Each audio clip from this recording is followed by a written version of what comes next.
Anything worthwhile is difficult and is on the other side of that mountain to climb. And that's where a lot of joy and happiness and self-confidence comes from, is tackling things that are inherently difficult. We took all alcohol out of our house. Don't rely on the discipline. Just take it out. And I told myself I wasn't going to drink for a year, and it was really freaking hard. One of the best feelings in the world is when you finally articulate that truth on your heart about who you want to be, and you have the courage to go all in on that path, and then you materialize that vision into your reality, like you're living it. Dude, that's alchemy. That's what real leaders do, though. They inspire people to make these positive changes by who they're becoming.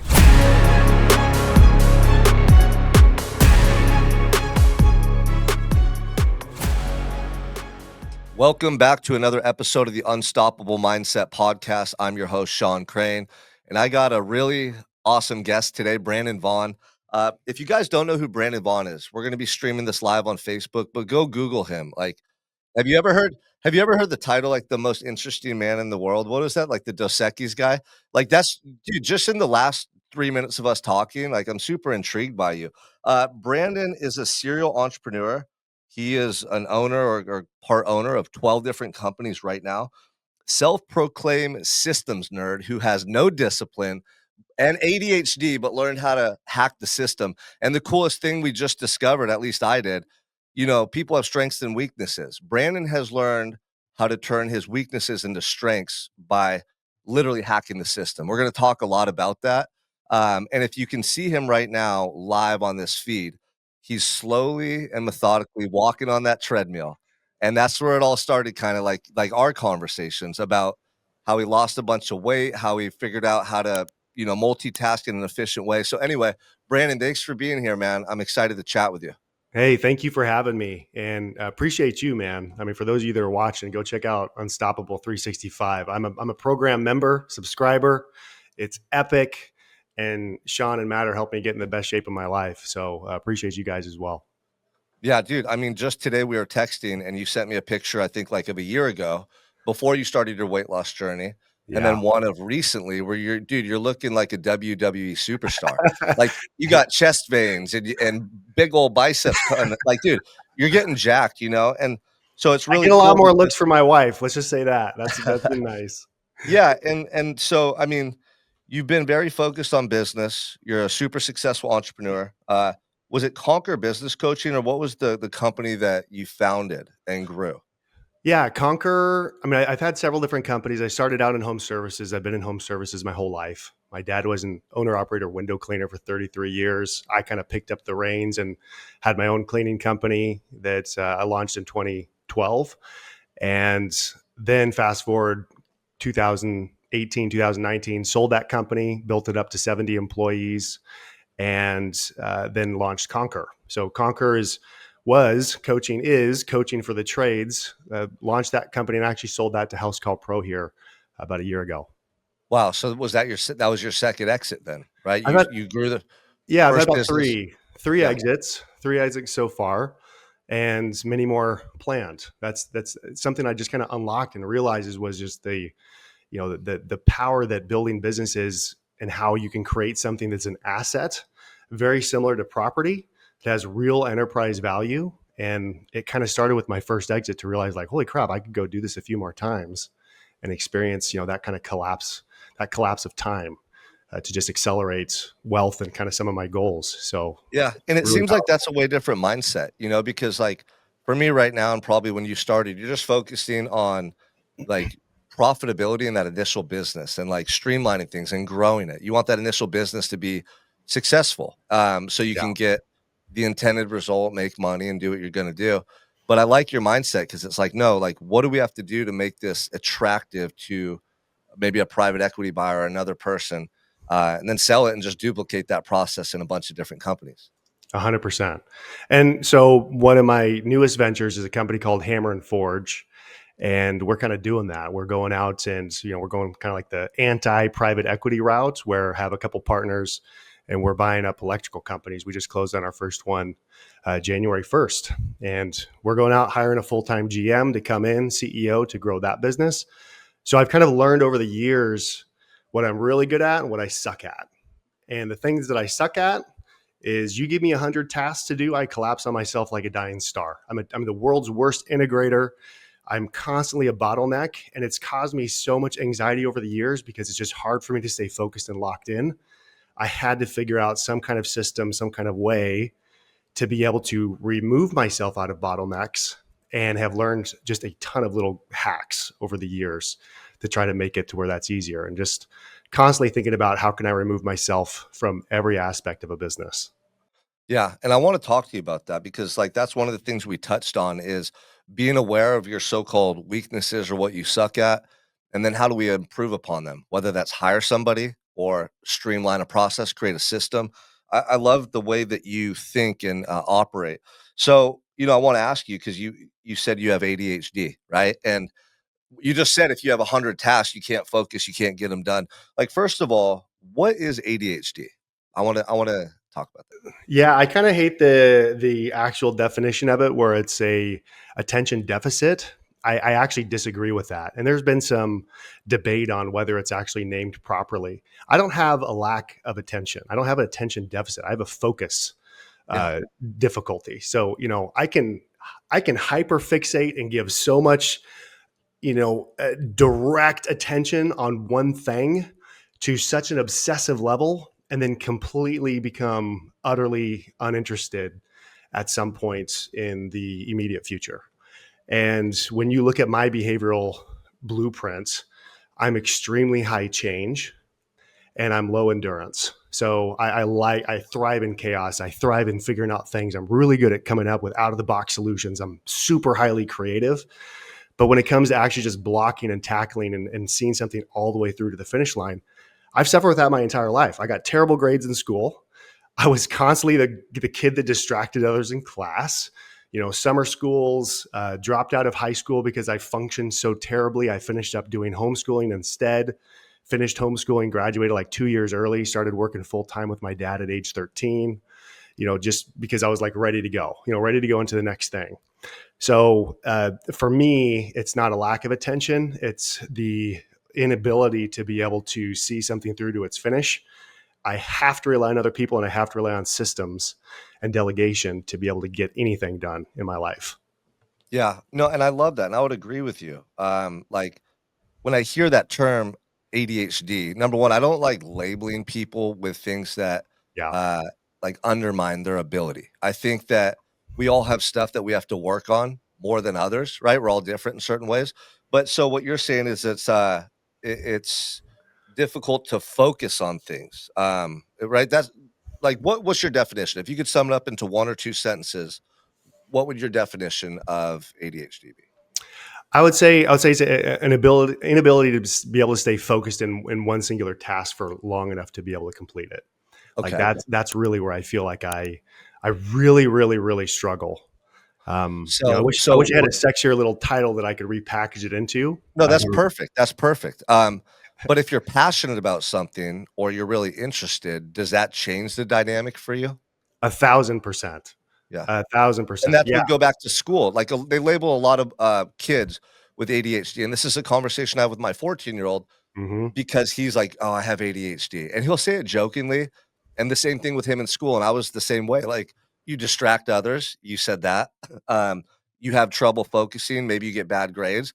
Well, maybe it's just this stuff is boring to kids, and they're thinking about football or girls or other stuff, and they just gotta find something they're passionate about.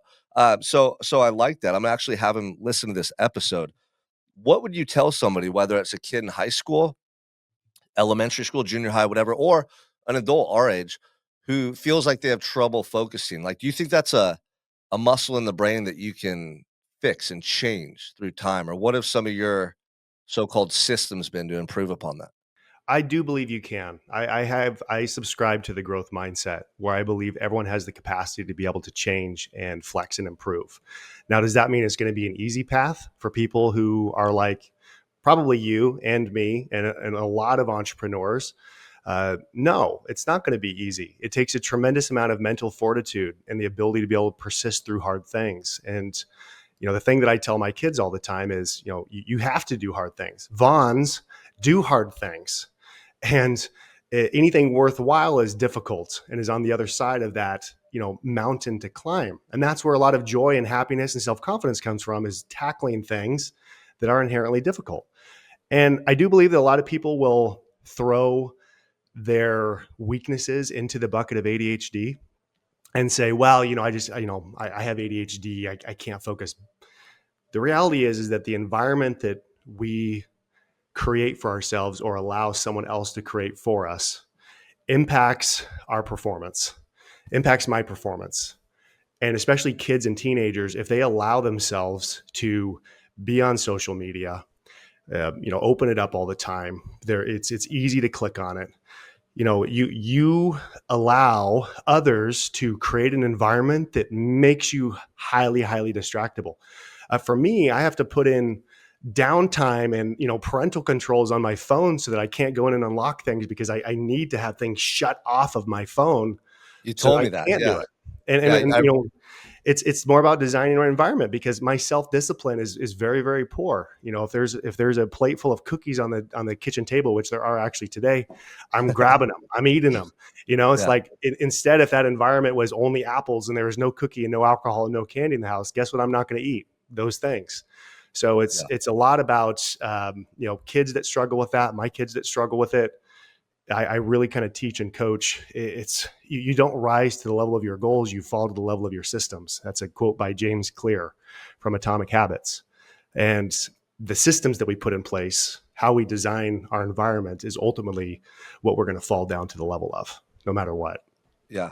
I love that so much. I mean, I'm a firm believer that, like, if you struggle with something, try to get it as far away from you as possible. Yeah. Whether it's food, the stuff on the phone, that's exactly what I was thinking about. When I was thinking about a 14-year-old or a person who struggles with ADHD, Yeah. what the phone is gonna be your arch nemesis because it's such a distraction. "Oh, let me check YouTube, let me check Twitter, let me check my messages." So you're Yep. actually you're weakening the muscle you need to develop to have a focus on a singular task or objective, right? And you hmm told me this one of our first conversations. You have an Android phone, and maybe one day they'll do this for iPhones or the other phones. Oh, they said But they have them for phone iPhones. I think they're oh, they called do. Because routines. what do you do? I want you to share Yeah. what you do to make sure you Okay. can't get onto certain apps and things, right? So here's my phone as normal. I don't know if it'll actually focus enough, but If you hold it back a little more, I could see it better. Hold it back towards you let's see. a little bit. Will I could it see focus? generally. Yeah. It's not going to. But anyways, the way that I have this kind of like set up here is I have all my apps on my phone. It's definitely not going to focus. Okay, I have all my apps on my phone. You can see all of them are like on, and I have all the I turn all notifications off for everything. So when emails come through, when messages come through, when texts come through, all notifications are off. My phone's on silent 24/7, because if I feel it buzz and beep on my desk while I'm on a call, I'm thinking about it. Like instantaneously, my brain flips. I have a hard time focusing, right? But I have an app. In Android, it's called Modes. On Apple, it's called Routines. And so for me, in this little mode that I click on, it will enable what I call beast mode. In beast And you mode, labeled it you labeled it beast mode. That's I just your labeled name, it right? beast mode. Yeah. Yeah. So now you can see like all of them got grayed out. So I have this turn on before I even wake up in the morning. All of my apps are off. I can't text people. I can't do Slack messages. I can't check my emails. I can't do any social media. The only thing I have available is my workout app, my Unstoppable 365 app. I have my to Right. Hey, dos. say that again. I want everyone to hear. What's the one app what is that app you keep open? Unstoppable 365. There we go. Yeah, so this one right here, everything is off with the exception of those apps, my Fitness Pal, my Spotify. I have my camera, so I want to take photos for check-ins. And then I do have the ability for emergency contacts to call me and text me. Mhm. That's the only people are allowed. So just emergency contacts my family if there's some kind of an emergency. Everything else is off, and it stays off until 9 a.m. because that's when I begin my workday. And so for me, I have that off, and it's like things like that where you put a control in place where you cannot do the thing if that's causing you distraction. If you work on your work computer and you go into your internet router settings and have it block all social media sites because you find yourself scrolling out on Facebook and Instagram during the day, like that's a little environment adaptation that will greatly increase the likelihood of your success. Because think there's a little bit of a misnomer of people feeling that, oh, I just don't have that discipline thing. It's irrelevant. Like disciplined people, they just get it out of their life. Like, Yeah. yeah, sure, some I people mean, have superpowers, but it's a muscle you kind of train over time. yeah, and now that we're talking, you seem very disciplined, but earlier you said you don't have discipline, and this is how you were able to develop I'm systems telling you, to man, ensure. I ate 4 cookies this morning because there was a plate full of cookies that were out there. Yeah. They were just uh, there, and I just did it, and it's like I couldn't not So do in it. the moment, you don't have the willpower you need, so you've created a buffer or systems to ensure you behave the way you wanna behave to get the result you wanna get.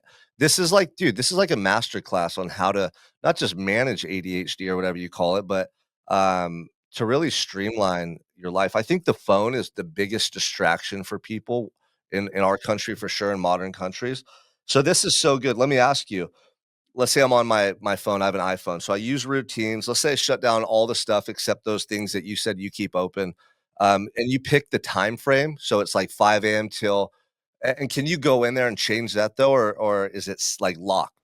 It depends. So you can set up different types of guards in place where you could use screen time to shut down things, and you could give your spouse the unleak code if you find yourself going in and unleaking stuff. Is it inconvenient? Yeah, of course it's inconvenient. Is there going to be times when you're like, oh, I just really want to do this thing, and you justify the excuse for it?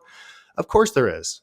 And so for me, I need to be able to put that in place, and then the times when I convince myself that it's okay, if it's difficult to have to do it and it takes a lot of effort in order to get that thing, then it will just be like, okay, well, I'm just not going to worry about it. I'll do it later.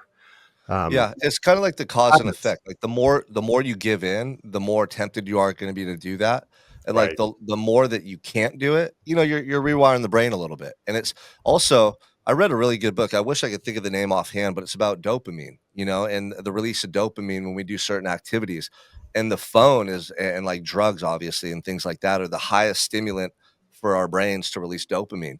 So, Mm, it's almost like people are just checking their phones unconsciously because they want that dopamine hit, and they don't even right. realize it. They're thinking they're doing things that are productive, and they're not. They're just wasting time or busying themselves. Um, Go ahead. You had a thought. You were saying something. Well, one big thing I just want to share with those who are watching is I realized last year that I had a drinking problem. And when you look at my before photos from 6 months ago, 7 months ago, very puffy face, high blood pressure. So my blood pressure was getting up to about the 140, 150 mark, um, over about 100 to 110. And I was prescribed blood pressure medication, and the problem that I had was not like I was beating my wife and I was getting drunk every night. It was literally every night after work, I would go unwind with a Moscow Mule or two. And it was just becoming the thing where every night I would do it.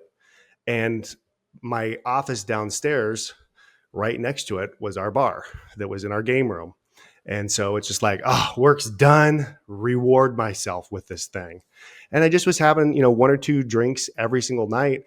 And like I couldn't not do it. Like I'd tell myself that I'm not gonna have a drink, tonight. I'll take a break, and then I'd go do it. Or I'd say, oh, I want to stop for like a few days or a week, and I couldn't do it. Like I ended up just going back, and that's when I realized, okay, I had this addiction. So we took all alcohol out of our house. Don't rely on the discipline. Just take it out. And I told myself I wasn't going to drink for a year, and it was really freaking hard because we were around a lot of other scenarios where I did want to drink. But what I did is I had a really good mentor that told me, don't mourn what you can't have. Celebrate a new adventure of something that you've never done before. So I got heavy into mocktails and like mixing up mocktails and having a special fancy drink and coming up with all these new types of I didn't care too much about the sugar or some of the other things. I just was like, I'm just going to replace it with something that I really really enjoy. And I get my same copper mug and I'd pour different things into there and just kind of enjoy that.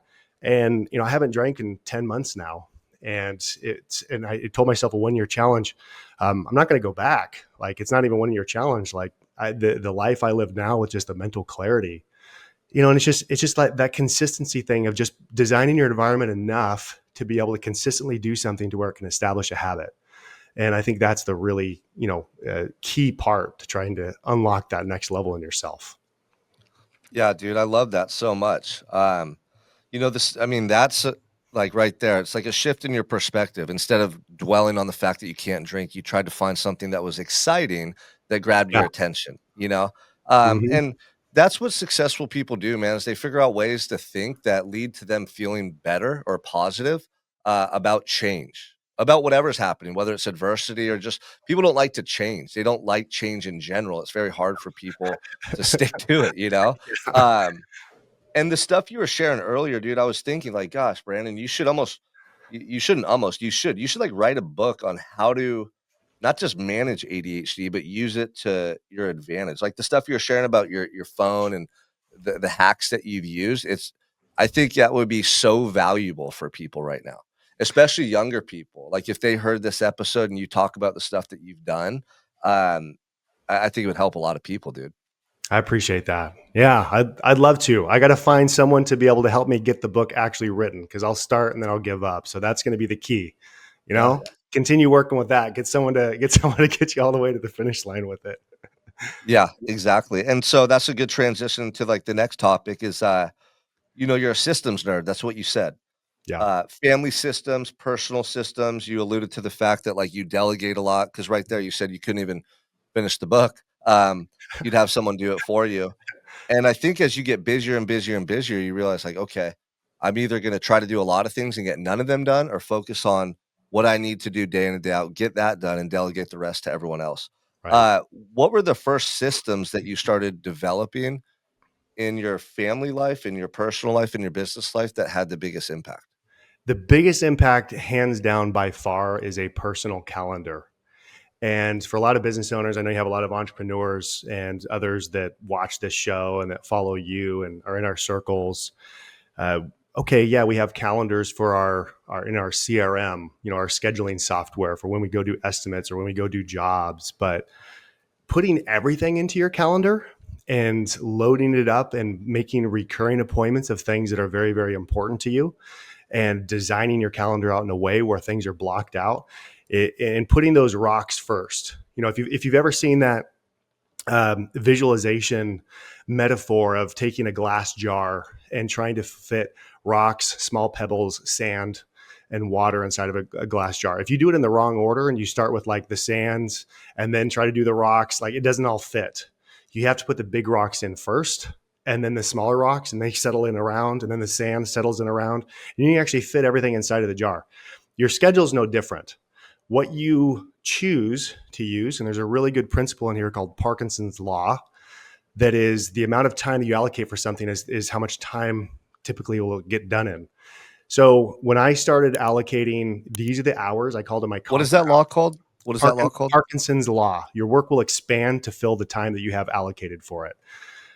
So if you give yourself this collapsed view of when you need to get things done, work ends up getting done in that case. There's a lot of ways to apply Parkinson's law, even when it comes to like scheduling crews and things. But the main driving point behind all of it is you put those. You don't have enough time to work on your business, work on your systems, block it out on your calendar.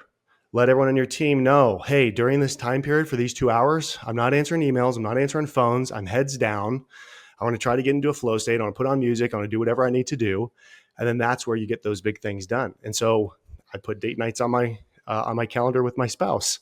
I put time with my kids. I put our church, our family worship that we do throughout the week, my workouts, my meals, when I check my emails, like all of that gets put in. And I've just learned to live and die by my calendar, where when I go to bed the night before, I'm looking at the calendar, I'm seeing exactly what my plan is. It's already done for the day. Then I just wake up and I just do it. It's like it's already curated for me. And I can actually be productive during the day. If it's blank, here comes Facebook, here comes the reels, here comes the squirrel outs. So I have to fill in all those gaps with exactly what I plan to do and schedule it. Otherwise, it doesn't happen. So, hands down, biggest system hack for me is living and dying by a personal calendar. Yeah, I mean, it's such a game changer. I like to be able to see what the next day looks like before I get into it. I always look at my calendar over the night before. That way you can be very intentional and just something about knowing what's coming, what's planned. I think you're just more effective. You're more prepared. However, I heard Tommy say the same thing to me. Tommy Mello said, I live and die by my calendar. He'll send me screenshots of his calendar and it's like, there's no time to waste. I don't like to live that way. Actually, I took my Calendly link off websites and stuff because I used to not like it when someone would book a call on my calendar that I That's didn't true. know about. I Yeah, yeah, just yeah. didn't like that. I don't like to be tied I down. don't either. I like structure. I do the best when I have structure with a little bit of flexibility. That's just me. I like little gaps here and there where I could sit and reflect and think. And I like solitude. I really do throughout Hmm. my days. I like to be alone. That's when I do my best thinking. I'll have a cup of coffee and I'll just do my thing. For you, do you have time day in and day out where you have solitude and time to self-reflect? I'm working on that. I mean, to be honest, some of the coaching that you guys have done with me has been encouraging me to be a little bit more mindful and intentional with that. I've had a journal forever. You know, I just never fill out. Lo and behold, it wasn't on my calendar. I didn't put a time in my calendar to be able to actually like, get in and get that done. This is what my calendar looks like. Like it's stacked, and I have everything that's on there and scheduled, and I actually color code everything. So I have a bunch of different event types, and there's this really cool thing called time insights where I can actually see how many meetings, how I'm spending my meetings, where I have my meals, my strategic sales calls, which appointments I have with people in my different holdings companies, and I can start to kind of measure, and what gets measured gets improved. And Yeah. so I have those insights and that kind of time audit to be able to say, how much time am I doing? Am I spending enough time doing the right types of things throughout the week, or am I not? Yeah. I It mean, does help. that is such a cool feature right there. I'm gonna start doing that. Is that Google Calendar? Google Calendar, yeah. If you right click on them, you can change the color, and then you can name the different colors Yeah, of because I the. have them color coordinated, but I like the fact that you review how you're spending your time because, like you said, what doesn't get measured doesn't change, or you're not as informed. Right. If you could look at a snapshot of your typical week and how you're spending your time, it's really eye opening. And then you could see, like, am I actually wasting time? Am I being, am I on my phone too much? Whatever it is, that's really cool. And for anyone listening to this, if you want to get more productive, have a calendar and do what Brandon does. Track how you're spending your time and review it every week, and it's going to really open your eyes. That's something I do like on a personal level, Brandon. I get up every morning. I have a 30-minute morning routine before I go to the gym that sets the tone for the day.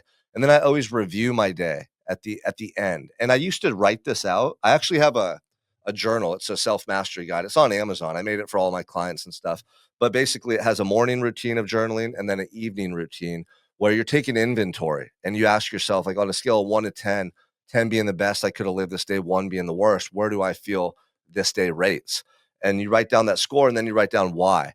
I found that to be really eye opening for people because if you do that consistently, you start to see patterns. You start to catch things before they become habits or detrimental in your life. Um, and my morning routine is simple. Some people like do a million things. I want mine to be simple and effective. I just have a rule, no phone for the first 30 minutes. I pray and meditate. I get clear on who I want to be this day, and I picture those scenarios and moments, and I can almost reach out and touch them. They get so clear to me. I journal whatever's on my heart for 30 seconds, a couple minutes, and then I read 10 pages out of a book. Then I go to the gym and crush a workout with Matt Fleming, and like that's my morning process. Every day I can do that, and it sets the tone. Like the middle of my day is all packed with the calendar. That's all work appointment stuff I got to do for the business. And the last third is all about family. So I'm like you, I put family stuff in there too. Oftentimes it's after school sports activities, or if there's a gap that day, I come up with something ahead of time that we could do that's fun and spontaneous together as a family. Um, if I'm not getting up in the morning and thinking about my life and my family, I'm not able to plan ahead to make sure I'm making the most out of these days. You know what I mean? Like, it's so easy to come home and just have the mindset of, like, I wanna have that Moscow Mule because you've been grinding all day, you're mentally fatigued, but if you have something on the calendar that's meaning to you, like, take the kids to the park even, or, I don't know, go to the beach or do a walk in nature, whatever it is, like, you see that on the calendar and it just hits you differently, like, you don't think, "Oh, my day's over when I get home." It's like, "No, I still got to finish strong. This is the fourth quarter, baby. Like this day isn't a 10 out of 10 if I don't finish strong. Right. Yeah, and I'll add to that for me, it's more than just putting events on my calendar. I have to have some. I respond best. I'll say this when I have some kind of accountability component. So if first of all, my calendar is publicly available to every single employee in my companies, so they can go in and they can see exactly what Brandon is doing any day of the week. I'm very transparent. And the other thing that I do is when I have a task that I know needs to be done, I will oftentimes put an appointment to have someone else on my team be there because I also show up a little bit differently when I know someone else is going to be there. So there's a really cool study done by the American Society of Training and Development. And they interviewed tens of thousands and followed, thousands of entrepreneurs and successful executives over the course of decades. And they found that the people who were more likely to actually achieve their goals did one thing. And that one thing was they wrote their goals down. They wrote them down. They were 40 to 60% more likely to actually achieve their goals when they did that. When they actually wrote down their goals, told someone else their goals, and then had that person hold them accountable, they were now 60 to 95% more likely to achieve that goal. So, I mean, like that was mind blowing to me because yeah, okay, step one is to, the first step in getting a goal realized into the world that starts out either in your heart or in your brain is to bring it into the physical world. And that happens when you write something down. But that next level, after you've personified it or you've brought it into existence in a physical form by writing it down, is to speak it to somebody else, and then someone who you trust and respect and admire, and then subsequently take that and set an accountability to where they hold you, accountable to that. And that can be something as simple as just adding in a calendar appointment on when you're going to do it. That's why people who call their shots publicly on Facebook are way more likely to actually get it done, as opposed to just keeping their little goals quiet to themselves. And they're probably scared to tell other people because they don't want to know that they failed. But Yeah. that level of accountability for people like me and others that have ADHD and a hard time focusing, I wish someone would have told me that ages ago, because it's been a massive unlock for me to realize, which is why I call my shot. Why, if I'm going to stop drinking alcohol for a year, I tell everybody I know, because then it's way more likely I'll get called out by other people, for that. Yeah, I love that so much. I mean, that's why mentorship is so great, being in Yeah. a group coaching, or like you said, you could use social media. Once you put it out into the public world, like there's an element of like, okay, I got to show up now and do this thing. I just said I Right. was, Public and it goes, declaration. yeah, it goes both ways. Like if you have something that you're struggling with, to voice it out publicly, it helps. It helps to make it tangible, and it changes the way we look at things, you know? And then again, with goals, when you call your shot, I always tell people that, like, call your shot, call your shot. Yeah. Now it's gonna change the way that you show up. It really is, because now people know about it. There's a level of accountability, and there's something in humans where we don't wanna let other people down. That's why having someone meet you at the gym is so effective, or having that individual from your company know when your meetings are and showing up for those meetings. People will let themselves down left and right, and if nobody knows about it, we're okay with that, but the moment it becomes public information, Hmm. like, all of a sudden, we don't wanna let other people down. So we Right. gotta use that to our advantage. That's like another hack that you just shared that works really well, is that level of accountability. Um, so, dude, I love that. I love that. I had another thought too, maybe it'll come back to me. I mean, I really like the part about writing down your goals too. I shared that with a lot of people because it was just New Year's. I was like, "Hey, write down your goals. It increases the likelihood that you'll achieve that goal by 44%." That was the statistic I saw, and you backed that up. But Yep. then the part about telling other people, Yep. that's just so important. And you think people don't wanna do that because they don't believe in themselves? They're scared of not achieving the goal, they're embarrassed? Like, why do you think people are hesitant to speak their truth? Yeah, I think it's they don't want to fail. They don't want to let other people down. It's embarrassing. I think that the reason why people do keep their goals to themselves is because at the end of the day, they like having an out. They like having a back door that they can slip out of and no one notices. No one calls them out on it. And it's really easy to not do something.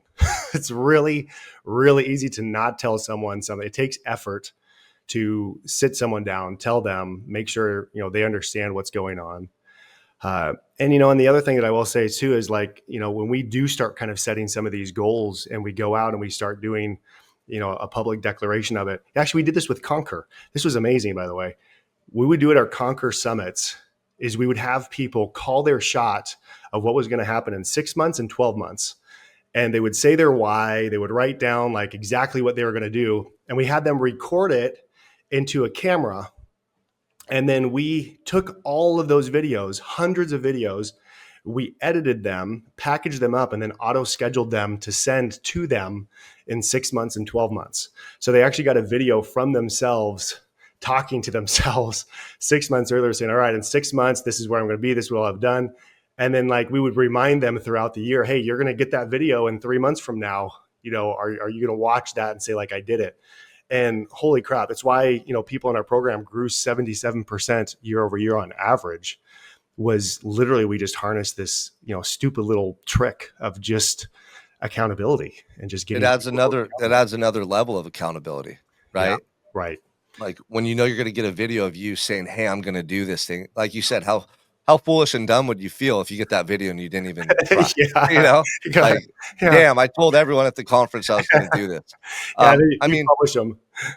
yeah, I love it, like, I've done that ever since I came home from my little vacation, right? Like, I have used Facebook and social media to hold myself accountable, and it's multifaceted. On one end, you can inspire other people by being just transparent and sharing your truths and what you wanna do with your life, but then the other element, which is more, I guess, selfish, is like, "No, this is for me. This is gonna hold me accountable." And the best feeling, man, is when you set these goals and you call your shot and not just these little easy goals to achieve. Like you're stretching yourself. You're Yeah. saying you're going to do things that when other people hear you say it and see who you are in the moment, they kind of doubt you. Like I like that. Yeah. Like I want people to almost be like, dude, can Sean do that? Like, come on, like, and watch me. I'm gonna fucking show up every day. Like this is just ingrained into my DNA by this point. And Yeah. dude, Brandon, like I started doing this, man. Like everyone that I talk to knows my story going to prison, and that's where I changed my life. And I remember being in prison, and I'd finally get a hold of a family member, and I'd want to talk to somebody so bad from back home. It'd be like my brother or my uncle, and I'd always start asking about each family member. How are they doing? Like, I love you guys. Send my condolences. And I couldn't help it. I would always go into what I was currently doing to better myself and all of my goals and aspirations. Like I had to express it. I had to be able to breathe life into that vision any way I could. I knew I was doing the work, but I wanted other people to know what was on my heart. The best feeling has been able to come home and show my family like who I truly am and prove those things that I said, like prove them true by the person I've become. So for anyone listening to this, man, like one of the best feelings in the world is when you finally articulate that truth on your heart about who you want to be and you have the courage to go all in on that path. And then you materialize that vision into your reality, like you're living it. Dude, that's alchemy. You know what I mean? Like, it was a vision that no one else could see or feel but you, and you turned it into a real thing. It's an incredible and that goes for business, family, your body. I mean, you just did it, Brandon. Like, let's kinda segue into that unless you wanna touch on what I just shared, but you lost a bunch of weight, dude. How'd you do it? Share with people your magic trick and hack for getting in the best shape of your life, dude. It's so dumb. I mean, it really is. I talk to people about it, and they're like, "Oh my gosh, like where did you go?" And they're super surprised if they haven't seen me for a few months. What you're watching me do, if you are watching this, and I'm bobbing my head, walking on a treadmill. That's literally it. Like I was 240 pounds and 22% body fat in July with high blood pressure and a lot of health issues that were stemming from that. Blood pressure medication was making me miserable. And I was disgusted with myself, and I was trying to kind of like diet. I was not really doing great though. I was eating a lot of candy and stuff and junk. I wasn't drinking alcohol, so I was kind of replacing that with a lot of other snacks. And anytime I was like craving a drink, I'd be like, all right, go get snacks. Snacks are better than drinking alcohol right now. And I just kind of fell into that trap. Well, I decided that I was talking to, my doctor, and they're like, you got to get, what's your activity? I'm like, well, I know I work out like 2, 3 days a week. Like cardio? No. Like you got to get more steps in. I want you to just get more steps. So I had a standing desk for a long time. I could not use it. I would try to stand, my hips would hurt, my back would hurt, my low back would hurt. I would like, end up pivoting on one leg or the other, or resting too much weight on one foot. So I decided to try out a treadmill, and it sucked. The first couple of weeks that I did it, I got shin splints. I could only do it for a short period of time. I started out really slow, like 1.4 miles an hour. Right now, I'm walking 1.8 miles an hour, and I've gotten to a point where 7 hours a day I'm walking on this treadmill. How So many steps are you averaging per day? it's like 25,000. Like Wow, it's a lot of steps, yeah, and seven so hours. 9 to 12 miles a day. If you kind of figure, okay, you got 7 miles times 1.8. That's kind of my sweet spot where I walk. And the crazy part is, man, people, because this is like something I just became known for all of a sudden because I'm on all these Zoom calls. There's been over 70 people that have bought treadmills in just the last few months from just Zoom calls that I'm getting on. People have been diving in as well. I get pictures all the time of people walking on their treadmills. Like and to me, it doesn't really feel like it's a lot of work because of my ADHD. When I'm on the phone, I pace. My family makes fun of me because I'm always like walking in circles outside of our house while I'm talking to people. So this actually kind of feeds part of that. And weirdly, it's actually been helps with my focus uh, because I'm in this constant kind of state of movement throughout the entire day. And Yeah, dude, the weight started to real drop. quick, aren't those the best calls though when you're like when you're walking? Like, that's a good phone call that you're on, Yeah, a right? hundred. Like I was thinking to I myself, get that the every time call, man. the times that I'm walking and it's something about the blood flow to the brain or I don't know, but like Yeah, when you're walking, you're more sharp and articulate in your thoughts. So you're onto something. It's not just weight loss, but it's mental acuity as well. it's something with my ADHD that just really works well for me. Yeah. And so, yeah, so I'm down to 9.5% body fat. I went and did a DEXA scan. I could not believe it. Literally, I've never been at this level of physical fitness. And people are like, "What have you been doing? What have you?" It's like, dude, you don't understand. I've been still eating kind of mediocre, okay. Not bad, but snacking and things. But when you're burning 1,000+ calories a day, just walking at a slow pace at this kind of metabolic rate, for me, it's just been a game changer. Now I have to, like Matt, he upped me to 3,100 calories because I'm like, I need to start getting some mass back on. My strength has kind of come down. I know that there's some muscle mass that I've kind of lost with that as well, but not too much. And with Matt and you and Dr. J dialing me back in with the supplements and the workout routine and my diet, like, okay, my strength is starting to come back. My bulk is starting to come up. My pump gets a little bit more insane when I'm doing my workouts. And it's just been, now I'm ready to like take it to the next level. So I feel like I got a Yeah. good foundation. Those are all good signs, right?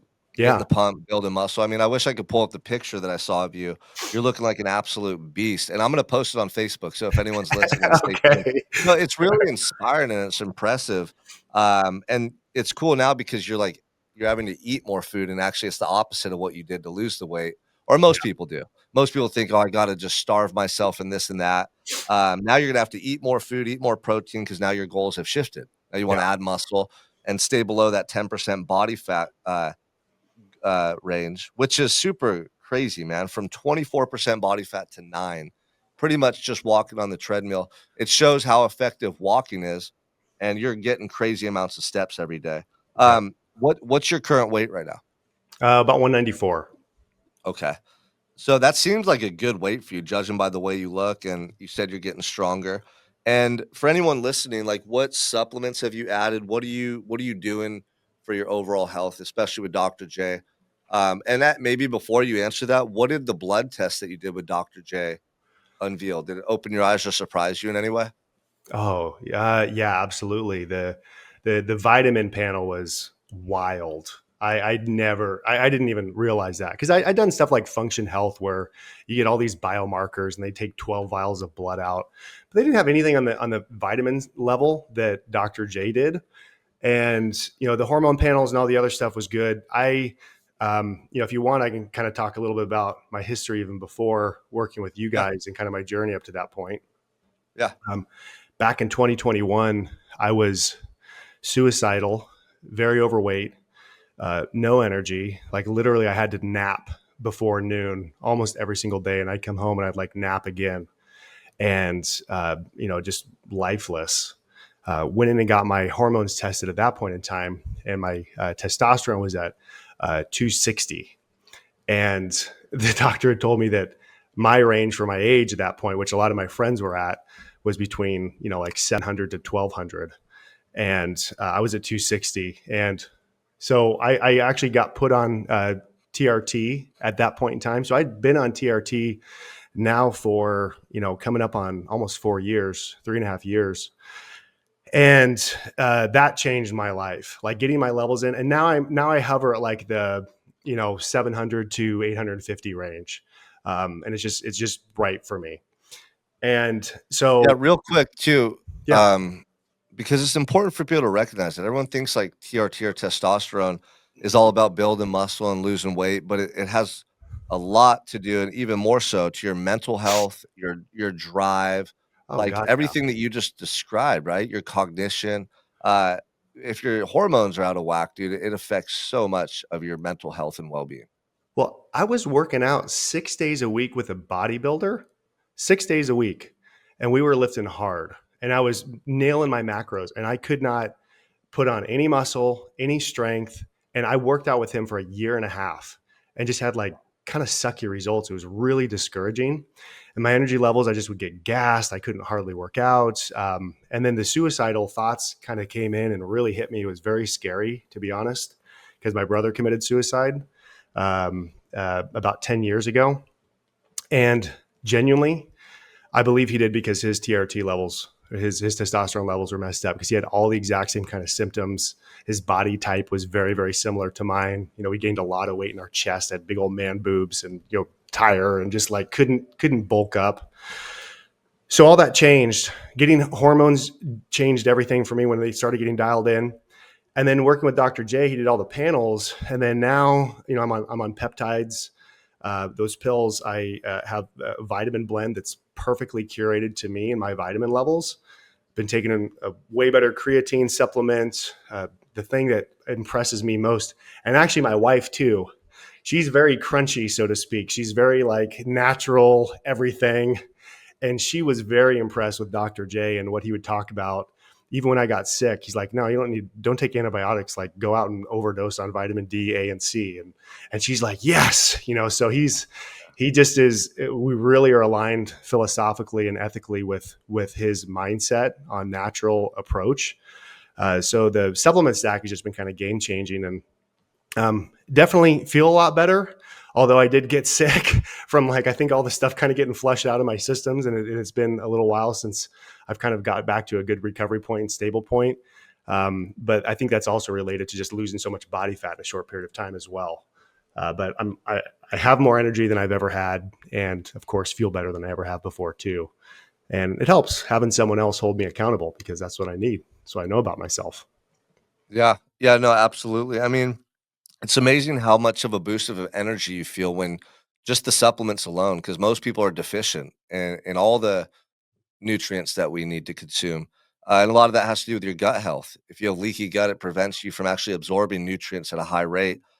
So the main thing we hear from people that are working with us and Dr. J and getting on the right supplements is the energy boost, improvement in their sleep, and then over time, like you're gonna get sick from time to time. I got sick this year. I got young kids during like flu season or whatever you call it.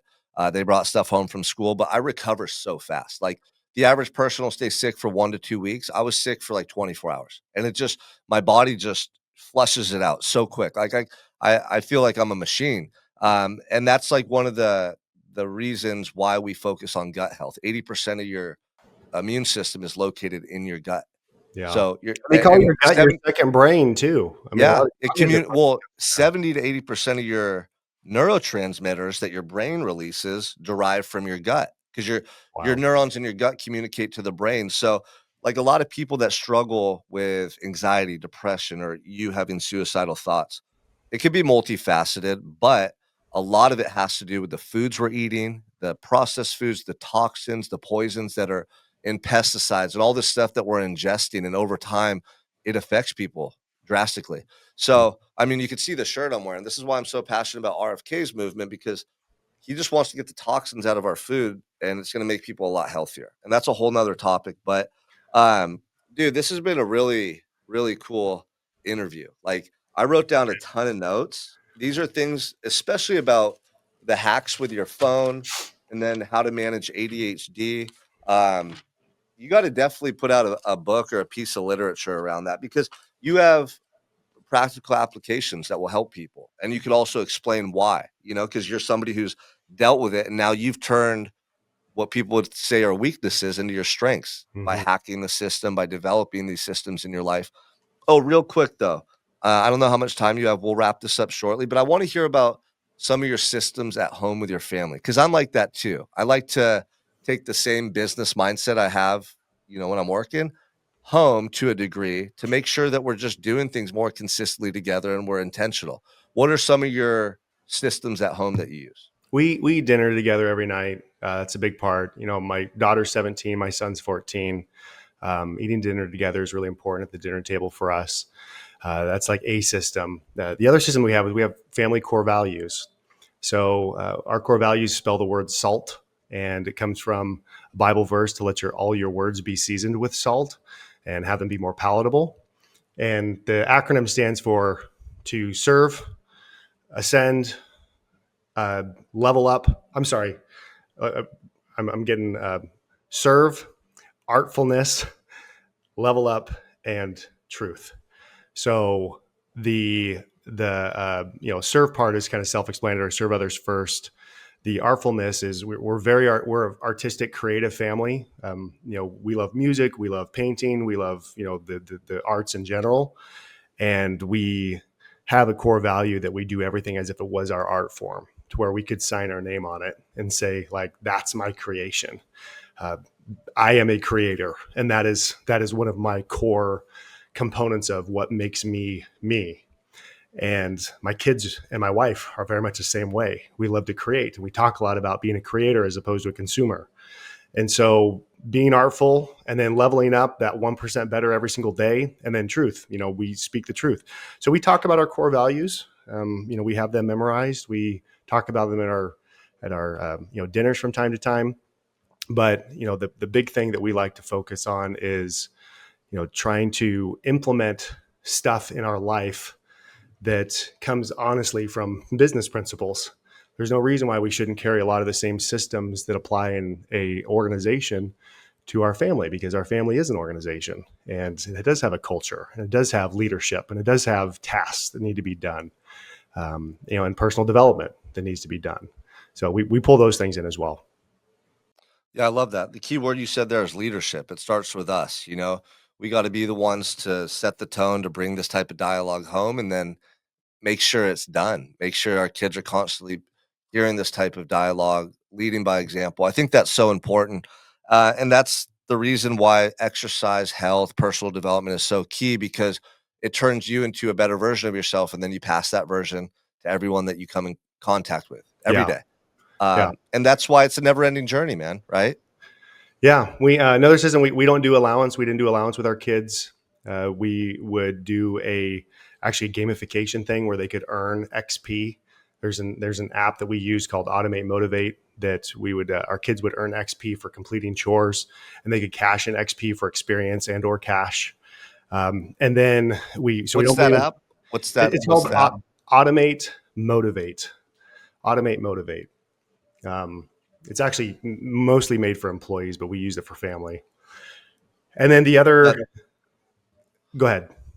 I was just gonna say that's smart. My children are younger. I mean, I have a Yeah. 14-year-old, and we kind of do this with him. He's different, but the 4 and 5-year-olds, we just have a star system, and they have their little charts on the refrigerator, and they hate to lose a star. Like, it's the end of the world. If they misbehave and do something wrong, they're losing a star. But their favorite thing in the world is to earn a star. And when they get like the whole line filled up, they Yeah. get a reward, and it's teaching them, it's reward or punishment to model their behavior over time.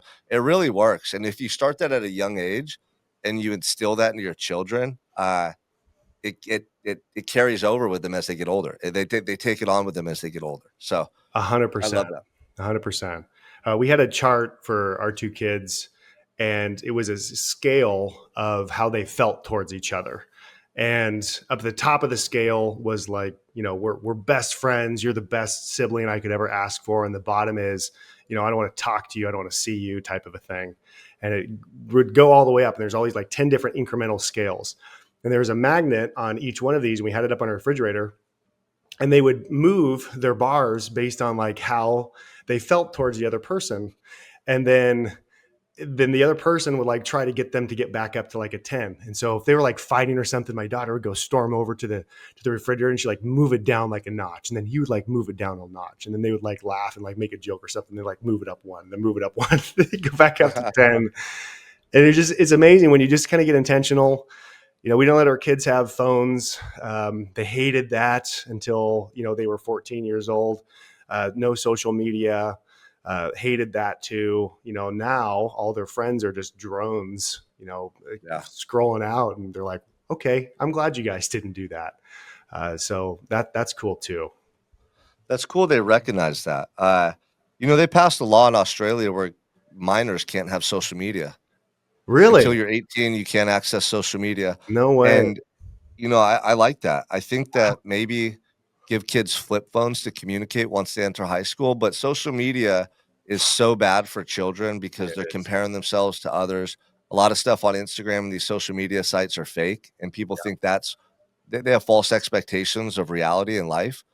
And then they can't socialize. Like, I see kids sitting there with each other, and they're all on their phones. Yeah. They're not talking or communicating, and so what it does is it dulls regular life to them. Like, Yeah. that stimulus from the phone is so over the top that regular activities, it's not fun or exciting for them, and it's not good for their mental health at all. So, It's I true. love that you do that. I'm very intentional with my children, like, they don't ever even get on their tablets, and if they do, it's educational stuff, and if we watch a movie, it's together. But I'm teaching my daughter, she's 5, how to play chess, and every day There you she's like, go. "Dad, can we play chess? Dad, can we play chess?" And she's good. She knows how all the pieces move. She knows their names. And at that age, they're so quick to learn. Like their brains are sponges, and so it's amazing how fast she can learn, and it's really cool to see that, It's and that awesome, she man. wants to play chess versus asking to get on her tablet or watch a movie or something. I love that. Good for you. That's so cool. Yeah, chess is such a fantastic game to teach kids. So Yeah, many I good mean, things to learn I from it. love playing chess. It's so good for your memory, your speed of thought, your strategy. I played a Yeah. lot of chess, and I can accredit like some of the moves I've made in my real life to the games I played because it just wires your brain a certain way to think ahead, think of alternatives, contingency plans. If this happens or this happens, what am I going to do? Yep. So I think it's a good tool for anybody that wants to. I don't know, for entrepreneurs, for business owners, if just you want to be successful in life. Anyway, dude, this has been a really cool conversation. I could talk to you forever. I love the way you think, the way you tick. Like I said, I took a bunch of notes, and let's do another episode down the road. Like, I think this will be very valuable for anybody that tunes in, and down the road we can do some more, man. But really excited to see you on this journey for your health, everything you're doing, and you're already inspiring a lot of people. Like you said, it's over 70 people got treadmills. They're losing weight. They're going to see these photos of you getting jacked. Everyone's going to get a gym membership. Like, that's what real leaders do, though. Yeah. They inspire people to make these positive changes by who they're becoming, and I see that in you, dude, and I just wanna give you a shout out, like, it's really awesome. I appreciate that, brother. I know I got to get better. I got to get better about that because I hesitate posting things and on that side. So I got to be better about sharing that with other people because I know it is inspiring for them. Yeah, and, with that, it is about other people, and just think of this, like, for you not to post, it's you being selfish because 'cause you're worried about being judged or looking a certain way, like, "Oh, look at me." It's not about you, it's about that one person or those 10 people who needed to see that post, and they were drinking like you were, or they were overeating like you once were, or whatever, and they decided to get on a healthier, better path because they saw you. That's the mindset behind it. So, I know you're doing it, I've already seen, but, we'll continue to inspire people and change the world together, brother. So Likewise. Thanks for having me. thank you, Brandon, for being here, and I'll connect and talk to you soon, my man. Have a great rest of your day. All right. Peace.